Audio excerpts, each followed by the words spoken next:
Beginning in the 1920s, psychiatrists embraced a new group of procedures that claimed to work by creating intentional damage to the brain.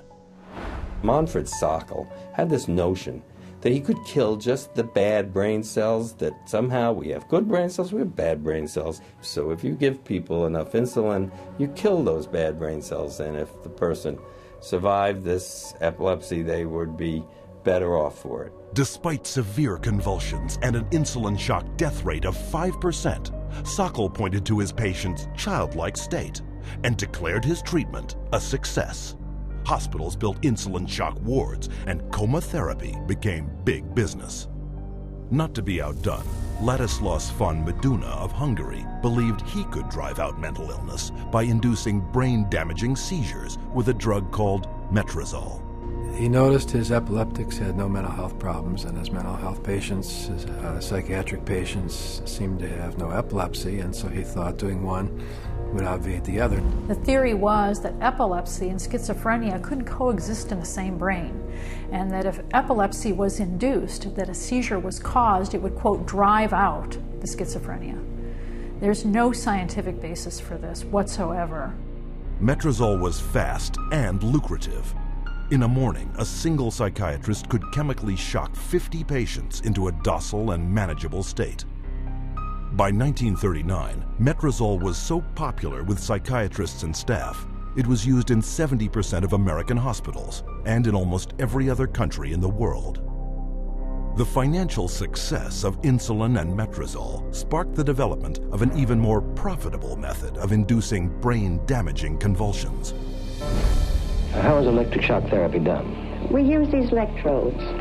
We place them on the patient's head like this, and then by means of this machine, we pass a controlled electric current through the brain, just for a fraction of a second. The patient doesn't feel it. The story behind this miracle cure began in a Roman slaughterhouse.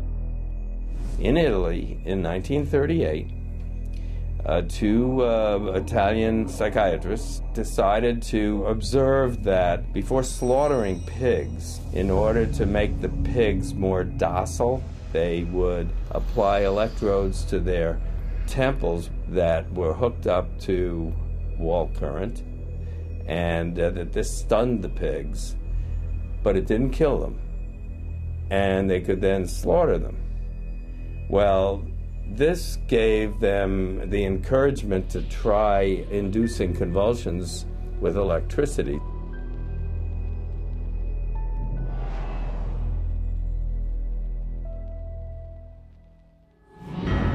We would see teeth falling out, broken spines, bones knocked out of joint, broken bones, and people even getting internal organ damage from being restrained while they were having these uncontrolled writhing seizures, convulsions. Many patients have been returned to their homes and jobs who might still be here if it were not for this helpful form of treatment.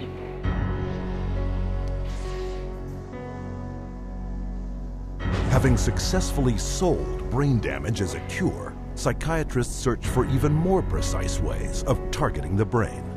This was jump-started in 1848 when an explosion blew a steel rod straight through the head of Vermont railway worker Phineas Gage. While Gage survived, his personality was dramatically altered. 70 years later, Portuguese neurologist Egas Moniz would try to obtain a similar result by drilling into a patient's skull and squirting pure alcohol directly into the brain, killing the tissue of the frontal lobes. Moniz called this new procedure a lobotomy. Dr. Walter J. Freeman would become lobotomy's most infamous practitioner. He discovered he could do it faster without having to drill through the skull. There was no anesthesia, and he would just lift up the eye and stick nothing more than an ice pick right into the brain, right under the orbital bone, and then just rake the thing back and forth until he was satisfied that he had caused enough disruption of brain tissue, and then pull it out. Freeman traveled the country in his lobotomobile, hacking apart his patients' brains on stage, or sometimes right there in the vehicle. And he would pull up and offer lobotomies to people, get referrals from the local doctors, or sometimes people didn't even go through doctors. They'd go right to the lobotomobile, and he would just do the brain-damaging procedure right there. By the time his surgical privileges were revoked after his last patient died on the operating table, Freeman had performed or supervised over 3,500 lobotomies, more than 25% of which, by his own admission, left his patients in a vegetative state. They lobotomized 1 million people in the 40s and the 50s and beginning of the 60s until they came to the conclusion that this was a destructive treatment. But though the stories of miraculous cures were soon exposed as brain-damaging frauds, psychiatrists kept one step ahead, inventing new forms of psychosurgery, passed off as medical advances. I completely shuddered from head to toe. And that's what I heard in my head when he drilled something in my brain. Northwest, actually, of the centre hole. I'm sorry I had to do that. Yeah, why did you have to do that? I went, oh, funny and all. Did you? My head all shook inside. Oh, dear. Oh, my head shook inside. Yes, all right. Everything shook, my eyes, everything, my teeth. Oh, that's well. That was grievous bodily harm done to my brain. And nobody has the right anyway to play God with somebody's brain. The whole operation took about 8.5 hours, and they kept me awake for every second of it, and I remember every second of it. And I still remember it to this day because I have this operation every day of my life. Whether I like it or not, I have it.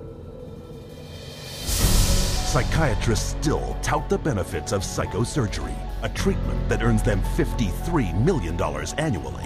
But in the wake of lobotomy's tarnished reputation, psychiatrists were quick to push electroshock back into the spotlight.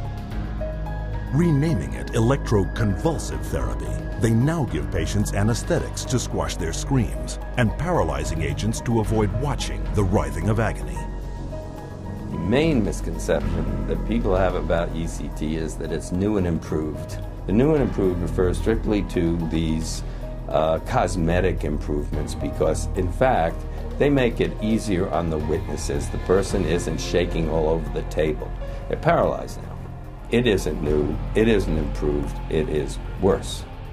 Every 10 years or so, there tends to be, first of all, a denial that it causes any harm.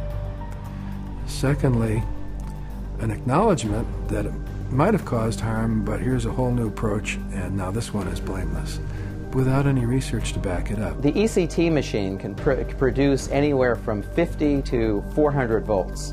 It's the kind of energy that we use for industrial machinery that might be in a steel mill or a printing press, some large piece of machinery. It's an extraordinary amount of energy, and it causes a great deal of damage.